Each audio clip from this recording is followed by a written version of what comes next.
Avez-vous déjà pris un moment pour réfléchir à tout ce que vous avez consacré à vos enfants? Des heures interminables de travail, des nuits blanches, des larmes silencieuses, tout cela dans le seul but de leur offrir le meilleur. Mais maintenant, à l'âge de la vieillesse, alors que tout ce que vous désirez est un peu de paix et d'amour sincère, une question peut surgir, une question que vous redoutez peut-être de vous poser. Tout cet amour est-il vraiment réciproque ou, sans même vous en rendre compte, êtes-vous manipulé? Ne vous blâmez pas d'avoir de telles pensées, car de nombreux parents se posent la même question, en particulier lorsque le comportement de leurs enfants change imperceptiblement, d'une manière subtile mais inconfortable. La vérité, c'est que la manipulation n'est pas toujours évidente. Elle peut se cacher derrière des paroles douces, des demandes insistantes ou des attitudes qui vous font douter de votre propre valeur. Aujourd'hui, je veux vous aider à voir plus clair, à reconnaître les signes que vous ignorez peut-être et surtout à retrouver la sérénité et le respect que vous méritez. Après tout, l'amour ne devrait jamais être une monnaie d'échange. Le premier signe qui peut indiquer que vos enfants vous manipulent, c'est lorsqu'ils commencent à faire des demandes financières excessives, sans réelle nécessité. Bien sûr, en tant que parent, vous avez toujours voulu les aider, n'épargnant aucun effort pour leur offrir votre soutien. Mais parfois, ces demandes vont au-delà du raisonnable, exploitant l'amour et le sens du devoir que vous ressentez envers eux. Cela peut commencer par une petite chose, comme un prêt ici ou là. Mais soudainement, cela devient une habitude constante, au point que vous vous sentez contraint de sacrifier votre propre sécurité financière.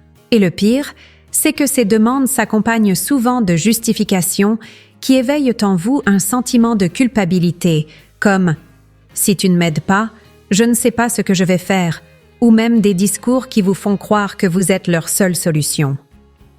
Ce type de comportement peut devenir un cycle dangereux, car la peur de dire non et de décevoir vos enfants vous pousse à céder, même si cela compromet votre stabilité. De nombreux parents âgés finissent par puiser dans leurs économies ou leurs retraites, pensant qu'ils sont indispensables, alors qu'en réalité, cela peut ouvrir la porte à un abus émotionnel.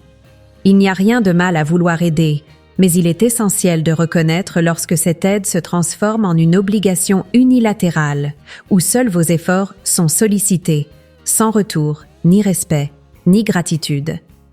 Le deuxième signe de manipulation survient lorsque vos enfants commencent à prendre le contrôle de vos décisions, comme si vous n'étiez plus capable de gérer votre propre vie. Cela peut débuter de manière subtile, par une suggestion qui semble bien intentionnée. « Laisse, je vais m'en occuper, c'est trop compliqué. » Mais peu à peu, cette aide se transforme en imposition, et vous vous rendez compte que vos choix sont constamment remis en question, voire annulés. Cela peut concerner des choses simples, comme ce que vous mangez, la manière dont vous dépensez votre argent ou avec qui vous passez du temps.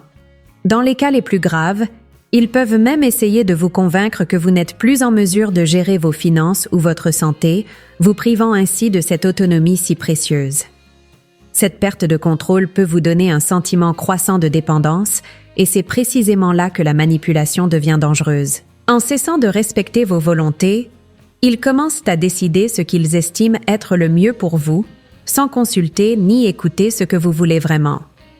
Cela crée un sentiment d'invalidation, comme si votre expérience de vie et vos connaissances n'étaient plus pertinentes.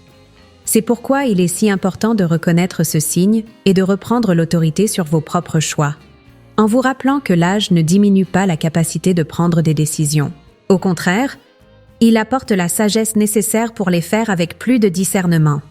Le troisième signe que vos enfants pourraient vous manipuler, c'est lorsqu'ils ignorent vos sentiments, agissant comme si vos opinions ou vos désirs n'avaient pas d'importance. Cela peut commencer de manière si subtile qu'au début, vous ne le remarquez même pas. Peut-être partagez-vous une inquiétude, une joie ou un sentiment, et leur réponse est apathique, expédiée, ou même marquée par un silence inconfortable, comme si ce que vous disiez n'avait aucune valeur. Ce type de comportement peut vous amener à vous demander « ce que je ressens ou pense n'est-il plus important ?» Ou pire, cela peut vous conduire à vous taire, de peur de déranger ou d'être un poids. Petit à petit, vous vous retrouvez à ravaler vos maux, à garder vos chagrins pour vous, tandis que la relation devient de plus en plus unilatérale. Lorsque les sentiments d'une personne sont ignorés, cela peut engendrer un vide émotionnel immense.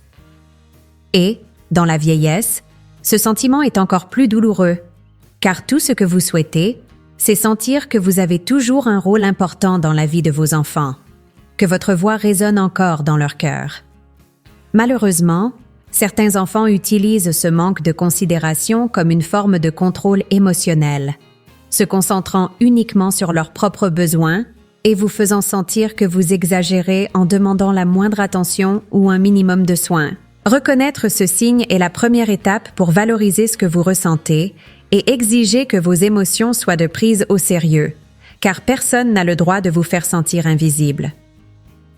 Le 4e signe est l'isolement émotionnel lorsque vos enfants, intentionnellement ou non, commencent à vous éloigner des autres, créant une sorte de dépendance émotionnelle à leur égard. Cela peut commencer par de petites critiques envers vos amis, vos voisins ou même d'autres membres de votre famille, avec des phrases comme « Je pense que cette personne n'est pas une bonne influence pour toi » ou « Tu n'as plus besoin de sortir autant, mieux vaut rester à la maison ».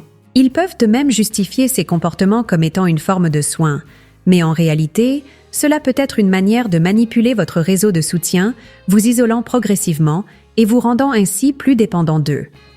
Ce type de comportement est particulièrement dangereux, car en limitant votre cercle social, il limite aussi les voix extérieures qui pourraient vous alerter sur de possibles abus ou manipulations. De plus, l'isolement peut entraîner tristesse et solitude, sapant votre confiance en vous et votre estime de soi. Lorsque vous réalisez que vous êtes éloigné des personnes que vous aimez ou qui vous font du bien, il est temps d'agir. Recréer ces liens et renforcer les relations avec vos amis et votre famille est essentiel pour éviter de tomber dans ce type de piège émotionnel. Rappelez-vous, une relation saine est celle qui élargit votre monde et non qui le rétrécit. Le 5e signe que vos enfants peuvent vous manipuler est l'utilisation du chantage émotionnel pour obtenir ce qu'ils veulent.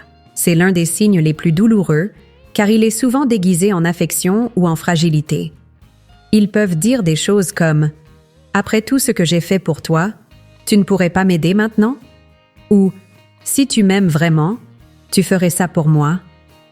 Ces paroles touchent le cœur de tout parent, car elles exploitent ce point de vulnérabilité qui découle de l'amour inconditionnel que vous avez toujours donné. C'est une manière subtile, mais puissante, de transformer le sentiment d'amour et de dévouement en un outil pour vous faire céder, même si cela va à l'encontre de vos volontés ou de votre bien-être. Le chantage émotionnel est particulièrement difficile à identifier, car il repose sur quelque chose de véritable, le lien familial. Il est normal de vouloir aider et soutenir ses enfants, mais lorsque cela devient une exigence constante ou une forme de manipulation, le déséquilibre dans la relation devient évident. Peu à peu, vous pouvez remarquer que vous finissez toujours par renoncer à quelque chose d'important pour répondre à leurs désirs, qu'il s'agisse de votre temps, de votre argent ou même de votre propre paix intérieure. Et le plus douloureux, c'est que ces sacrifices ne sont souvent pas valorisés, mais deviennent plutôt une attente permanente. Il est important de rester vigilant face à ces dynamiques et de se rappeler que l'amour ne devrait pas être une monnaie d'échange. Dire non est aussi une manière de se protéger et de préserver la relation avec vos enfants. Le 6e signe est la négligence déguisée, lorsque vos enfants semblent présents, mais ne se soucient en réalité pas de vos véritables besoins. Ils peuvent faire des visites rapides ou envoyer des messages de temps à autre, juste pour sauver les apparences. Mais dans les faits, ils n'offrent pas le soutien émotionnel ou pratique dont vous avez réellement besoin. Cela peut être d'autant plus déroutant que, pour les autres, ils peuvent sembler être des enfants exemplaires, toujours soucieux de vous. Mais au quotidien, vous ressentez que vous êtes seul, que vos besoins les plus simples, comme un moment de conversation, une aide pour certaines tâches ou même une attention à votre santé, ne sont pas pris en compte. Cette négligence peut provoquer un sentiment d'abandon silencieux, que vous évitez souvent d'exprimer de peur de paraître ingrat ou exigeant. Mais il est essentiel de comprendre qu'il existe une grande différence entre être physiquement présent et être présent de tout cœur. Lorsque les gestes de vos enfants ne sont que superficiels, sans montrer de réels soucis, cela peut aussi être une forme de manipulation, car cela empêche que vous réclamiez un véritable soutien. Il est important de reconnaître ce manque d'attention et, Lorsque cela est possible, d'en parler ouvertement en exprimant ce que vous ressentez et ce dont vous avez besoin. L'amour véritable ne se limite pas aux apparences. Il se manifeste par des actions qui favorisent le soin et le respect mutuel. Le 7e signe de manipulation apparaît lorsque vos enfants commencent à imposer leurs propres priorités sur les vôtres, comme si leurs plans et leurs désirs étaient plus importants que tout ce que vous pourriez vouloir ou dont vous pourriez avoir besoin. Cela peut se manifester de manière subtile, à travers des commentaires qui vous font vous sentir égoïste de penser à vous-même, tels que « Tu vas vraiment faire ça maintenant, alors que tu sais que j'ai besoin d'aide ?» ou « Tu devrais comprendre que ma vie est très chargée, je n'ai pas de temps pour ça. » Peu à peu, ils finissent par reléguer vos envies toujours au second plan, tandis que leurs besoins semblent urgents et incontournables. Cela peut mener à des situations où vous avez l'impression d'être mis de côté, comme si votre vie n'avait pas autant de poids ou d'importance que la leur. Ce comportement peut être extrêmement épuisant, car il vous place dans un rôle de concession permanente, où l'espace pour vos propres priorités disparaît peu à peu. C'est comme si votre vie se résumait au soutien que vous apportez, sans que personne ne prenne le temps de vous demander ce que vous voulez ou ce dont vous avez réellement besoin. Cela ne signifie pas que vos enfants n'ont pas leurs propres responsabilités et défis, mais imposer leurs priorités sur les vôtres crée un déséquilibre dans la relation qui n'est pas sain. Vous avez le droit de placer vos besoins en premier de temps à autre et d'établir des limites pour continuer à vivre votre vie pleinement et avec un objectif. Le 8e signe est l'utilisation de promesses vides comme forme de contrôle. Ce comportement est particulièrement courant lorsque vos enfants vous disent des choses qui semblent pleines d'espoir ou positives, mais sans jamais tenir leurs promesses.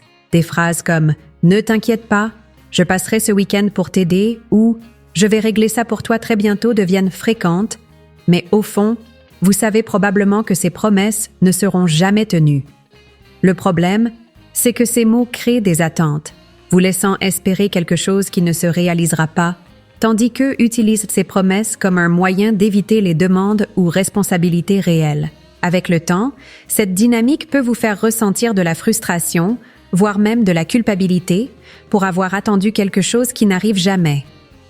L'impression d'être constamment dans l'attente d'attention, d'aide ou d'engagement peut être usante, surtout lorsque vous réalisez que ces promesses n'étaient que des paroles creuses prononcées pour vous apaiser sur le moment. Reconnaître ce signe est essentiel pour éviter ce cycle de déception et, plus important encore, pour établir une relation basée sur des actes concrets et non sur des mots qui restent sans suite.